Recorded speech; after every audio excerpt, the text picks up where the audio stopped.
नमस्कार साथियों, आप सभी का स्वागत है। आज इस क्लास में हम ड्रग्स के बारे में चर्चा करेंगे। मादक द्रव्य पदार्थ सेवन और इसके अर्थ परिभाषा, कितने प्रकार के ड्रग्स होते हैं, कितनी श्रेणियां होती है, कारण क्या है, प्रभाव क्या है, इसके समाधान क्या हो सकते हैं, इससे रिलेटेड कौन कौन से कानून हैं, अर्धचंद्र क्या है, त्रिभुज, स्वर्णिम त्रिभुज क्या है, इन सब पे चर्चा करेंगे। ये कई परीक्षाओं में आता है, जैसे कि आरएस मेंस है, बीए, एमए, और जहां सोशल प्रॉब्लम्स की बात आती है। तो अगर आज हम बात करें तो सोशल प्रॉब्लम में, सामाजिक समस्याओं में ड्रग्स की जो प्रॉब्लम है वो बहुत बड़ी प्रॉब्लम बन चुकी है, जो सभी को प्रभावित कर रही है। न केवल पुरुष बल्कि महिलाएं भी आजकल है वो एडिक्ट होती जा रही है। तो उन सब पे आज हम चर्चा करेंगे। उससे पहले एक इंफॉर्मेशन है कि हमारा जो ऑनलाइन ऐप है सोशियोलॉजी क्लासेस इन हिंदी के नाम पे, जहां पे हम जितने भी समाजशास्त्र से संबंधित एग्जाम हैं उन सब पे तैयारी करवाते हैं। तो अभी दिवाली के अवसर पर 35% ऑफ हम रख रहे हैं, तो आप इसका लाभ उठा सकते हैं। 31 अक्टूबर तक ये ऑफर है वो रहेगा। तो अब हम बात करते हैं हमारे टॉपिक की कि ड्रग्स क्या है और कितने प्रकार के होते हैं, इसके प्रभाव क्या है, कारण क्या है और इसका क्या समाधान हो सकता है, और इससे संबंधित कौन कौन से कानून हैं। जैसे मुख्य रूप से एनडीपीएस जो कानून है उस पर चर्चा करेंगे। जैसे कि और भी है, नशा मुक्ति दिवस के रूप में हम 26 जून को मनाते हैं। जैसे कि आज अगर 24 अक्टूबर है तो वो यूएनओ डे के रूप में हम मनाते हैं। संयुक्त राष्ट्र संघ की स्थापना 1945 में आज के ही दिन हुई थी। तो यूएनओ से संबंधित आज जो भी महत्वपूर्ण बातें हैं वो मैं टेलीग्राम चैनल पे डाल चुका हूं। Sociology with doctor Mainpal Saharan के नाम से है टेलीग्राम चैनल। तो क्या है ड्रग्स? तो इसको 3D से हम इसकी बुराइयों को समझ सकते हैं कि नशा बहुत बुरी चीज है। ये पहला डी है डार्कनेस, ये जीवन को अंधेरे की तरफ ले जाता है। दूसरा डी है डिस्ट्रैक्शन, यानी बर्बादी के रास्ते पे ले जाता है। तीसरे डी का मतलब है कि डिवास्टेशन, यानी ये संपूर्ण रूप से तबाही की ओर ले जाता है। तो नशा किसी भी प्रकार का हो वो हमेशा तर्क संगत नहीं होता है, वो बर्बादी के रास्ते पे ले जाता है। जरूरी नहीं कि नशा हमेशा कोई पदार्थ खाने से मिले। किसी को पैसे का भी नशा हो जाता है, किसी को पावर का नशा हो जाता है, वो भी बड़ा खतरनाक है। जिसको पैसे और पावर का नशा हो जाता है वो भी, हमने देखा कि बंबई के अंदर जो फुटपाथ पे सोते हैं लोग, उनको पावर के चक्कर में, पैसे के चक्कर में रोन देते हैं। यानी वो कुछ नहीं सोच रहा है। यानी किसी भी प्रकार का नशा है वो व्यक्ति की जो क्षमता है समझने की उसको खत्म कर देता है। तो पहले हम जानते हैं कि है क्या ये ड्रग्स, मादक द्रव्य है क्या, मादक द्रव्य क्या है। जितने भी मादक द्रव्य हैं वो एक रासायनिक पदार्थ है, उनमें कोई ना कोई रसायन अवश्य होता है। चाय से लेकर हीरोइन तक सब में कुछ ना कुछ रसायन होता है, चाहे वो प्राकृतिक रूप से हो या फिर कृत्रिम रूप से उसे तैयार किया गया हो। तो मादक द्रव्य वे पदार्थ हैं जो शारीरिक और मानसिक यानी मनोवैज्ञानिक प्रभाव डालते हैं। मानसिक या शारीरिक प्रभाव डालते हैं। ड्रग्स का अगर हम वास्तव में, क्योंकि ड्रग्स कोई बुरी चीज नहीं है। अगर हम सिर्फ ड्रग्स की बात करें तो जितनी हम दवाइयां ले रहे हैं, जो बीमारी का, रोग का इलाज किया जाता है, उसमें सब में ड्रग्स का यूज हम करते हैं। लेकिन प्रॉब्लम कहां आती है? प्रॉब्लम तब आती है जब डॉक्टर के परामर्श के बिना अथवा किसी दूसरे उद्देश्य से, जिस रोग को ठीक करना जिसका उद्देश्य नहीं है, अगर उस उद्देश्य से, यानी हम स्वास्थ्य लाभ के अलावा ड्रग्स का यूज करते हैं, मादक पदार्थों का यूज करते हैं, तो वो सब मादक द्रव्य दुरुपयोग की श्रेणी में आते हैं। समाजशास्त्रीय दृष्टिकोण से देखें, ऐसे कोई भी पदार्थ जिसमें आदत विकसित करने की क्षमता हो, यानी जिसमें आदत लग सके, चाय की लत लग सकती है, किसी को शराब की लत लग सकती है, किसी को इंजेक्शन, बहुत हजारों प्रकार के आजकल रसायन आ रहे हैं जो आदत विकसित करते हैं, तो वो सब इस ड्रग्स की श्रेणी में आते हैं समाजशास्त्रीय दृष्टिकोण से। और मुख्य रूप से इनके दुरुपयोग से समाज को नेगेटिव परिणाम झेलने पड़ते हैं। मेन चीज ये है कि समाज में नकारात्मक अगर व्यक्ति पे भी प्रभाव पड़ रहा है तो आखिरकार वो समाज पे ही प्रभाव पड़ेगा। अगर व्यक्ति पे पड़ रहा है तो वो व्यक्तियों से ही तो समाज बनता है। अगर व्यक्ति अगर अपना पूर्णतः अपनी भूमिका को सही तरीके से निर्वाह नहीं करेगा तो समाज भी सुचारू रूप से या व्यवस्थित रूप से नहीं चल पाएगा। तो ये मेरा पसंदीदा विषय है, मेरा जो शोध का विषय है वो भी यही रहा है, ड्रग्स ही रहा है। तो इसमें छोटी छोटी चीजें होती है जिनको हम एक समान समझते हैं, क्योंकि हम सबको एक साथ तुलना नहीं कर सकते। दिन में एक बार चाय पीता है, 2 बार चाय पीता है, उसकी तुलना एक जो आदतन जो हैवी ड्रग्स लेता है उसके साथ उसकी तुलना नहीं की जा सकती। तो ये बड़ी अलग अलग चीजें हैं। मादक द्रव्य क्या है, मादक द्रव्य व्यसन क्या है, मादक द्रव्य सेवन क्या है, मादक द्रव्य दुरुपयोग क्या है, छोटी छोटे ये कंसेप्ट है जो इनमें बहुत बड़ा अंतर है। तो मैं बहुत ज्यादा गहराई में तो नहीं जाऊंगा, लेकिन मामूली सी चीजें जैसे कि व्यसन, व्यसन का मतलब होता है एडिक्शन। तो एडिक्शन उस दशा को कहते हैं, उस स्थिति को कहते हैं जिस पर व्यक्ति ड्रग्स पर इतना डिपेंड हो जाता है कि उनके बगैर अपने शरीर पे कंट्रोल नहीं रख पाता है। जैसे कुछ ड्रग्स ऐसे हैं कि अगर व्यक्ति उनका 2-4 बार सेवन कर ले तो उसको बाद में वो ड्रग्स की जरूरत पड़ती है। उनका असर रहता है 8-10 घंटे, 8-10 घंटे ड्रग्स का असर रहता है। और जैसे ही वो ड्रग्स का असर खत्म होगा, क्योंकि शरीर उस पर निर्भर हो चुका है, तो शरीर के अंदर घबराहट होना, पसीना आना, उल्टियां आना, कंपन होना, ये आम हो जाता है। तो इस स्थिति को मादक द्रव्य व्यसन कहते हैं, एडिक्शन कहते हैं। द्रव्य दुरुपयोग, ड्रग एब्यूज, दुरुपयोग का मतलब ये है क्योंकि सभी प्रकार के ड्रग्स सरकार ने रोक नहीं रखे हैं। अगर हम चाय की बात करें, कॉफी करें, मात्रा कम होती है, इनको बोलते हैं मृदु ड्रग्स बोलते हैं, यानी इनका बहुत छोटा असर होता है। और कुछ ऐसे हैं जिनका बहुत ज्यादा प्रभाव है वो शरीर पर पड़ता है। शराब को भी 1-2 स्टेट को छोड़ दे तो भी उन्होंने प्रतिबंधित नहीं रखा है। कुछ सालों पहले राजस्थान में भी जैसे कि पोस्त था, डोडा पोस्त जिसे बोलते हैं, वो भी प्रतिबंधित नहीं था। उससे पहले अफीम भी इसकी प्रतिबंधित नहीं थी।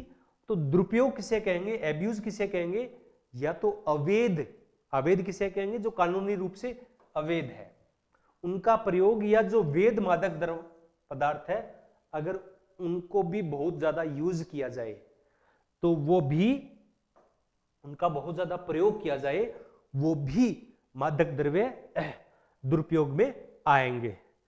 तो इस प्रकार से बार बार सेवन से व्यक्ति की शारीरिक और मानसिक रूप से उसका वो आदी हो जाता है, उसको आदत पड़ जाती है। अगर आदी हो जाता है, आदत पड़ जाती है, तो उसे द्रव्य निर्भरता कहते हैं, डिपेंडेंस कहते हैं कि उस पर डिपेंड हो गया है। और ये सबसे गलत बात है। अगर आदत किसी चीज की, किसी भी चीज की आदत है, वो सबसे खतरनाक है। अब क्या होता है कि इस निर्भरता पे कुछ चीजें हैं जो इससे जुड़ी हुई है, क्योंकि पहली बार कोई नशा करता है तो उसे हम नहीं कहेंगे नशेड़ी है, लेकिन वो बार बार करता है तो उसे हम कहेंगे नशेड़ी है, ये ड्रग्स एब्यूज है या इस पे निर्भर हो गया है। तो फिर निरंतरता जरूरी है, उसमें तीव्र इच्छा जरूरी है, और उसकी जो मादक द्रव्य की मात्रा है वो निरंतर वृद्धि होती जाती है। इसके अलावा वो शारीरिक रूप से उस पर निर्भर हो जाता है और वो उस ड्रग्स को छोड़ने में असमर्थ रहता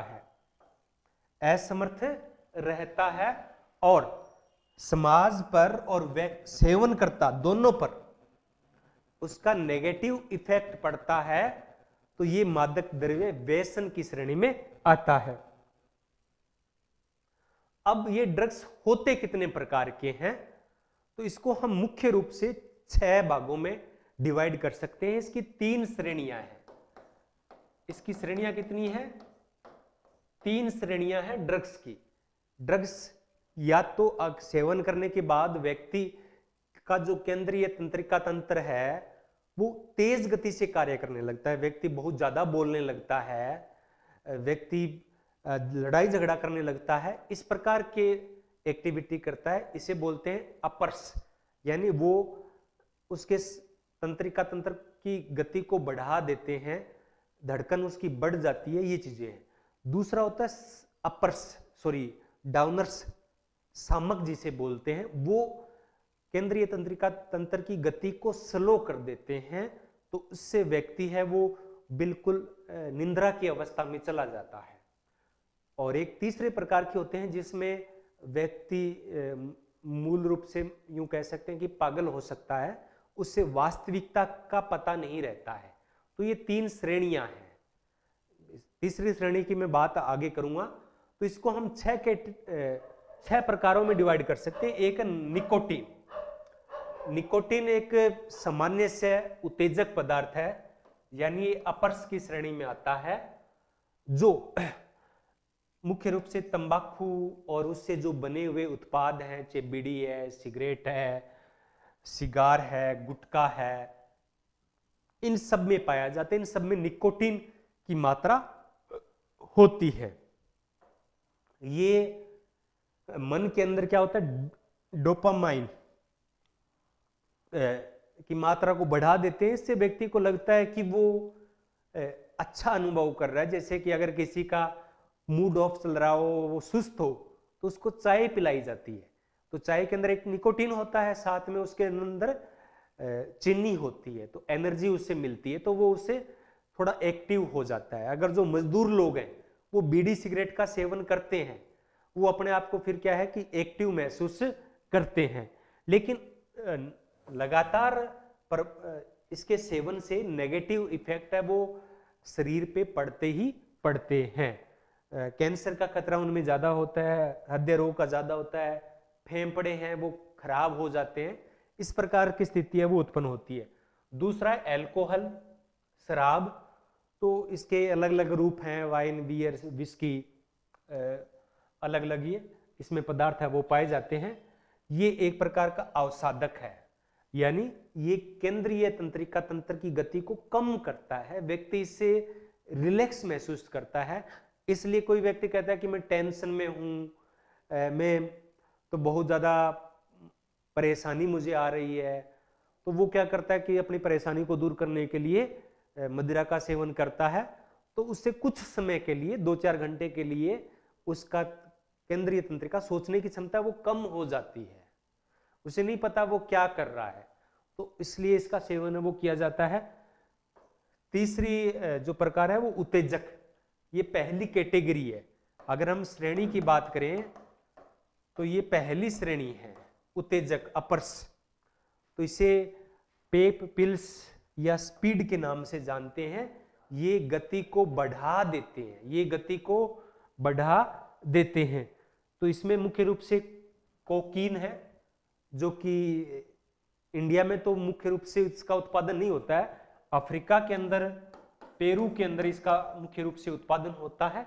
एक वाइट पाउडर के रूप में होता है और जिसका अलग अलग तरीके से सेवन है वो किया जाता है। तो इसमें व्यक्ति है वो ऊर्जा का अनुभव करता है, लेकिन ऊर्जा मिलती है तो वो बॉडी से ही मिल रही है, वो बॉडी को एक्टिव कर रहा है, लेकिन बॉडी को धीरे धीरे समाप्त भी कर रहा है।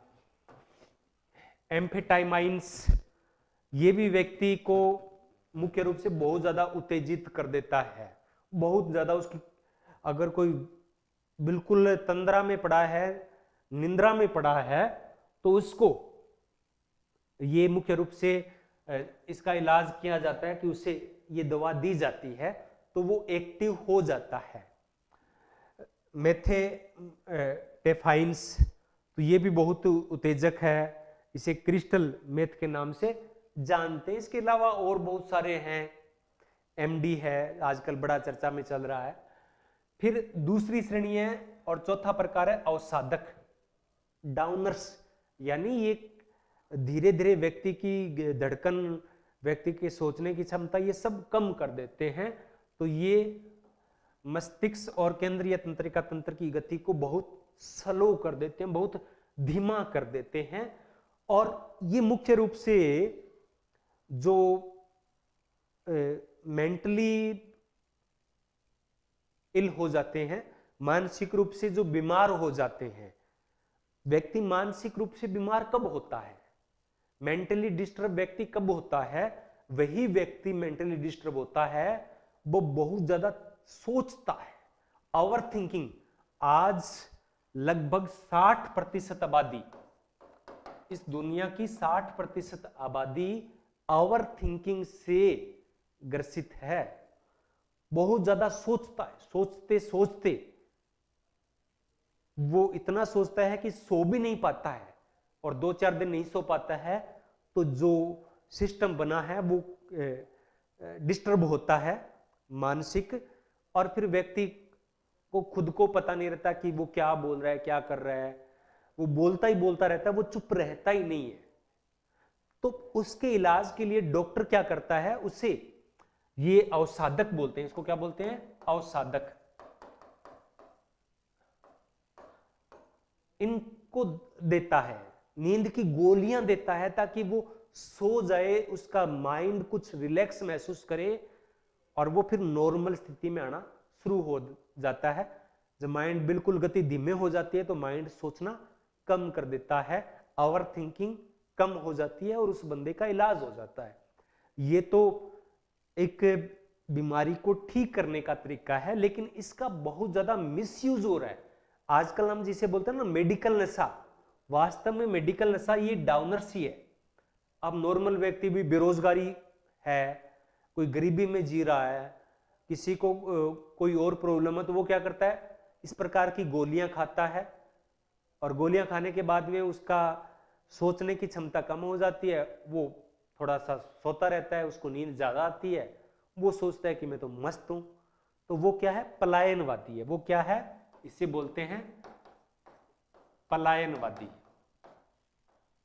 इसे पलायनवादी। अल्कोहल भी इसी श्रेणी में आता है, अवसादक की श्रेणी में आता है। तो इसका कोई समाधान नहीं होता है।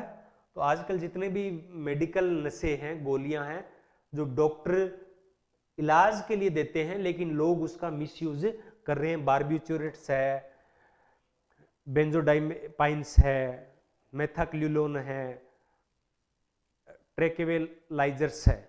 अब इसका क्या है कि ट्रैंक्विलाइजर्स का प्रयोग है अगर कोई जंगली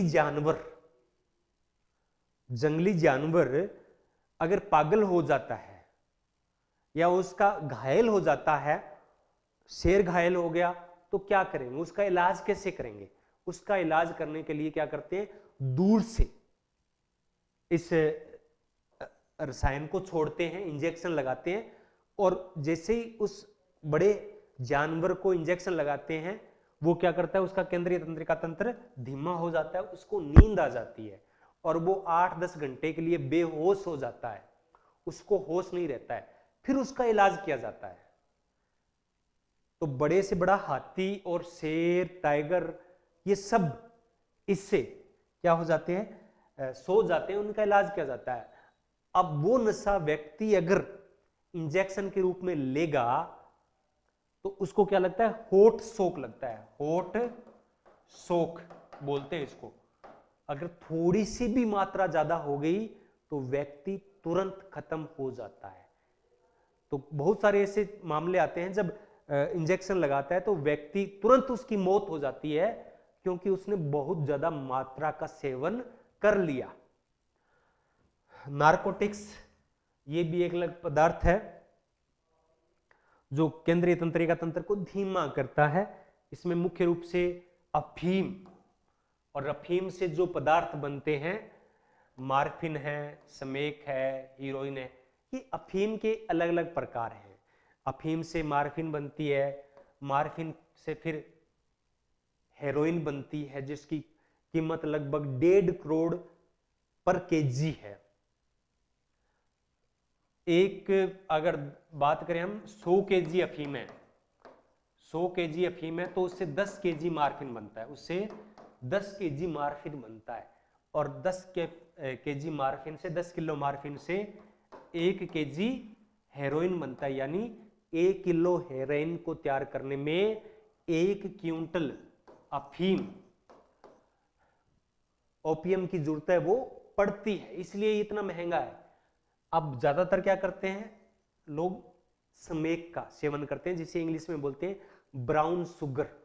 अब हेरोइन को क्या करते हैं कि ये लोग मिलावट कर देते हैं, उसमें शुगर मिला देते हैं, गुड़ मिला देते हैं, उस वजह से उसका कलर है वो थोड़ा सा कम हल्का हो जाता है, चीनी मिला देते हैं, तो इसे ब्राउन शुगर बोलते हैं, स्मेक बोलते हैं। तो ज्यादातर लोग इसी का सेवन है वो करते हैं। कोडीन पहले जो खांसी की दवाई थी,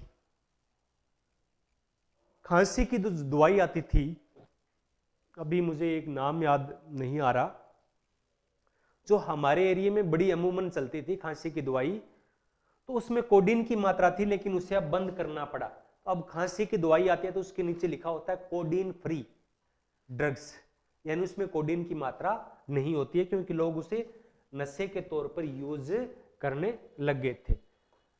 अब है विभ्रमजनक, भ्रांतिजनक, ये तीसरी कैटेगरी है। 2 कैटेगरी हो गई, अपर्स हो गए, डाउनर्स हो गए।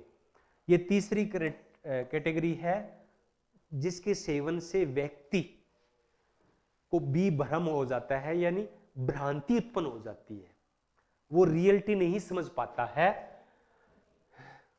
जैसे कि वो देखता, सुनता, महसूस करता है, वो वास्तव में जो हो रहा है वो नहीं करता है। जैसे इसमें मुख्य रूप से भांग आती है, भांग, एलएसडी है, एलएसडी है भांग, जिसे हम कैनाबिस बोलते हैं, गांजा जिसे मारिजुना बोलते हैं, चरस है, ये भांग से ही तैयार होते हैं। भांग के पौधे से ही गांजा बनता है और भांग के पौधे से ही चरस तैयार होती है। तो ये क्या होते हैं, ये भ्रांति उत्पन्न करते हैं। किसी को अगर भांग खिला दी जाए तो वो उसका भ्रांति उत्पन्न हो जाती है कि कोई उसे मार रहा है, या कोई और हो सकता है कि वो फिर हंसता ही हंसता है, वो रोने लग जाए तो रोता ही रोता है, अगर वो कुछ खाना खाने लग जाए तो वो खाना नहीं छोड़ता है। इस प्रकार से एक्टिविटी करता है, उसको ओरिजिनलिटी, वास्तविकता का पता नहीं रहता है। तो ये मुख्य रूप से 6 कैटेगरी है। आजकल एक कैटेगरी और चली है जिसे हम वैकल्पिक नशे के तौर पर यूज है वो लोग करते हैं। इसमें जैसे कि व्हाइटनर होता है, जो कि किसी को मिटाने के लिए यूज किया जाता है, व्हाइटनर हम सब यूज करते हैं। पेंट, कलर, उससे बनता है ट्यूब पेंचर है, या फिर इस प्रकार की और कई चीजें हैं, जैसे आयोडेक्स, आयोडेक्स है, लोग उसको खा लेते हैं। तो इस प्रकार के नशे का यूज है वो करने लगे हैं, तो इनसे सूंघ कर या इनको खाकर इसका यूज किया जाता है, तो इसे बोलते हैं वैकल्पिक नशा। इनहेलेटेंट्स इनको बोलते हैं। गोंद के अंदर तो अजीब सी स्मेल होती है इनमें, इससे भी नशा है वो हो जाता है। तो ये नशे के कुल 6 टाइप्स थे। एक वैकल्पिक नशा जो आजकल प्रचलन में आया है, पहले ये नहीं होता था। अब है कि ये कारण क्या है कि व्यक्ति नशा क्यों करता है। इसके पीछे कई कारण हैं, इसके पीछे कई कारण हैं। तो इसको हम अगर मनोवैज्ञानिक कारण कह सकते हैं, सामाजिक कारण कह सकते हैं, इसके अलावा और बहुत सारे कारण हैं वो हो सकते हैं, शारीरिक कारण हो सकते हैं। मनोवैज्ञानिक कारणों की बात करें तो व्यक्ति जब तनाव महसूस करता है तो वो जैसे कहता है ना कि मैं अभी मूड अच्छा नहीं है तो चाय कॉफी का वो सेवन करता है, चाय कॉफी में कैफीन होती है। क्या होती है? कैफीन होती है, जिसे हम अपर्स की श्रेणी में रखते हैं। अपर्स की श्रेणी में रखते हैं। कैफीन की मात्रा होती है, बहुत कम होती है। चाय में कम होती है, कॉफी में थोड़ी सी ज्यादा होती है। तो जिज्ञासा होता है कि मैं नशे का सेवन करके देखूं। सामाजिक कारण होता है कि कुछ, जैसे मैं पंजाब के नजदीक हूं, तो पंजाब में क्या होता है कि कोई भी सोशल प्रोग्राम होगा, ब्याह होगा, शादी होगी, कोई किसी का बच्चा हो गया, उसको प्रतिभोज दे रहे हैं, किसी का रिटायरमेंट पार्टी है, तो वहां पे नशा होगा ही होगा। तो व्यक्ति वो उसको क्या है कि सोशल स्वतंत्रता मिल गई है कि व्यक्ति वहां पे वो नशा कर सकता है। कुछ ऐसे कि लोग दोस्त होते हैं, वो भी बोलते रहते हैं, मित्रों का जो दबाव होता है वो भी बोलते रहते हैं। जैसे कि पहले मैं जब कर रहा था तो कुछ बातें मैंने सुनी कि जिसने नहीं चखी भांग की डली, उस पुरुष से औरत भली। इस प्रकार की चीजें हैं वो करते रहते हैं। तो सांस्कृतिक कुछ देवी देवता ऐसे होते हैं जिन पे शराब का या ड्रग्स का प्रसाद चढ़ता है, तो वहां भी ये चीजें होती है। शारीरिक रूप से व्यक्ति जब कहता है कि मैं तो थका हुआ हूं, तो वो थकावट को दूर करने के नाम पर, नींद लाने के लिए नाम पे, और कुछ कामुकता के नाम पर, इससे जो सेक्स पावर है वो बढ़ जाती है, इसके नाम पर ड्रग्स का सेवन करते हैं। अन्य कारणों में बात करें तो नशा अगर आसानी से उपलब्ध है तो उस वजह से उसका सेवन है वो किया जाता है। तो यानी ड्रग्स सेवन के बहुत सारे कारण हैं। और कोई व्यक्ति जब पहली बार सेवन करता है तो वो कभी ये नहीं सोचता कि वो एक दिन बहुत बड़ा नशेड़ी बनेगा। वो सोचता है कि ठीक है, एक फन टाइम है, एक फन टाइम है, सिर्फ आनंद के लिए वो कर रहे हैं। लेकिन वो आनंद ही, जो मजा है वही सजा बन जाता है, जो मजा है वही सजा बन जाता है। तो आनंद है, मजा यानी वो सजा बन जाता है। जिज्ञासा बस करता है। परिवार में अगर कोई कर रहा है तो उनके फैमिली में बड़े चांस रहते हैं कि वो सीखेंगे। जैसे कि जिस क्षेत्र में से मैं आता हूं तो हमारे हुक्का बहुत चलता है। हुक्का, हुक्का शायद आप समझते होंगे, ये तंबाकू डलता है इसमें। तो यहाँ 5-7 साल का बच्चा भी हुक्का पी लेता है, 10 साल का बच्चा है वो हुक्का पीना सीख जाता है। तो साथियों का दबाव है, मानसिक कारण है, तनाव है, ये बहुत सारे ऐसे कारण हैं। तो बात आती है कि ये सब चीजें हैं। और मैंने जब अपना रिसर्च किया तो मैंने इसको शामिल नहीं किया था, चाय कॉफी को शामिल नहीं किया था, इसके अलावा पुरुषों पे मैंने किया था।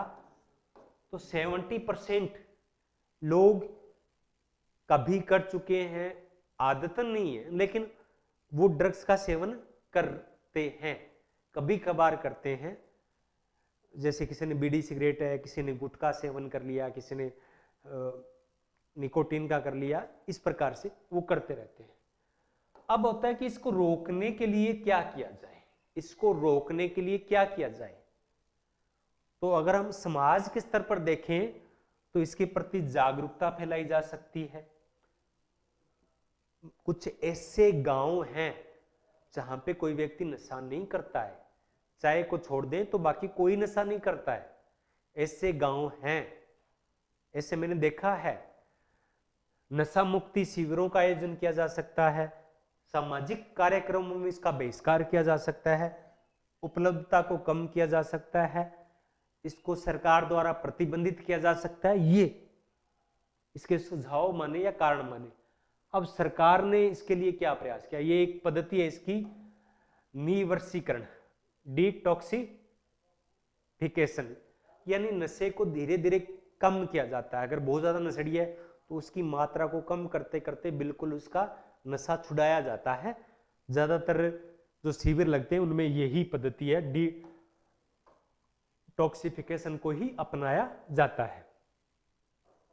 अब इसको रोकने के लिए अलग कानून बने। 1985 में एनडीपीएस एक्ट बना था, एनडीपीएस एक्ट बना था जो कुछ नशों को छोड़कर बाकी सभी को प्रतिबंधित करता है।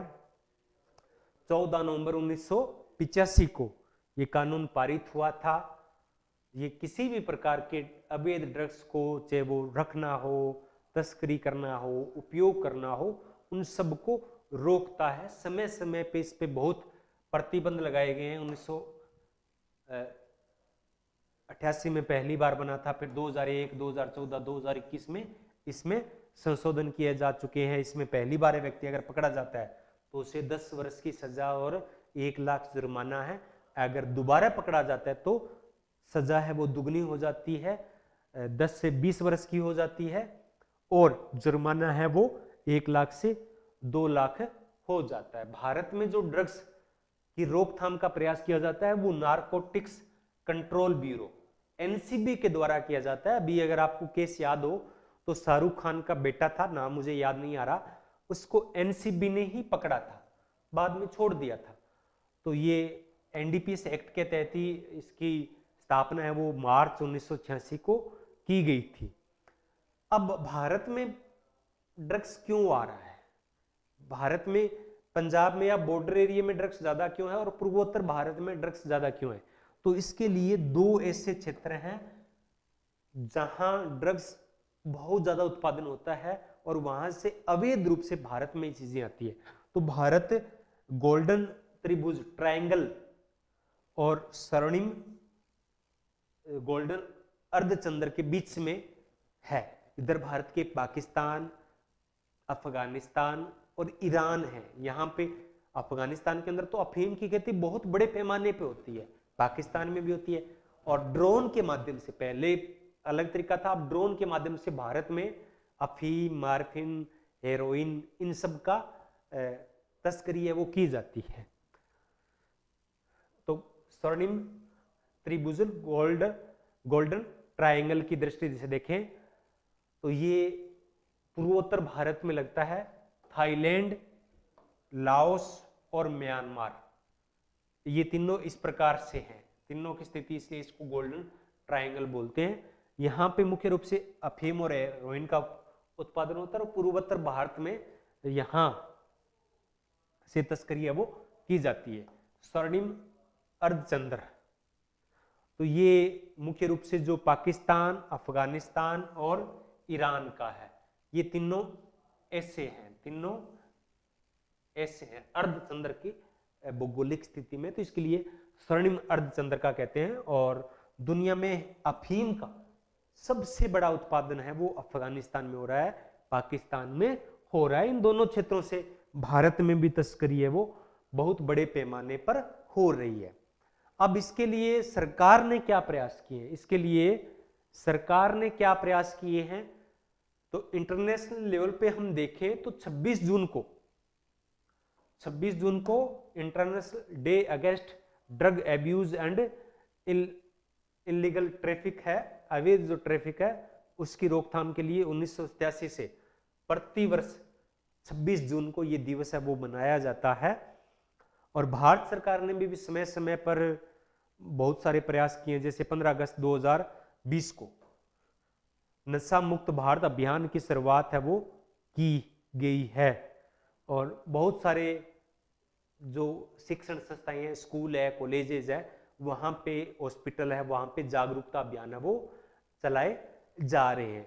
तो इस प्रकार से ड्रग्स को रोकने के लिए भी बहुत सारे प्रयास हुए हैं, लेकिन धीरे धीरे इसकी जो सामाजिक स्वीकृति है वो बढ़ रही है, जो कि काफी खतरनाक है।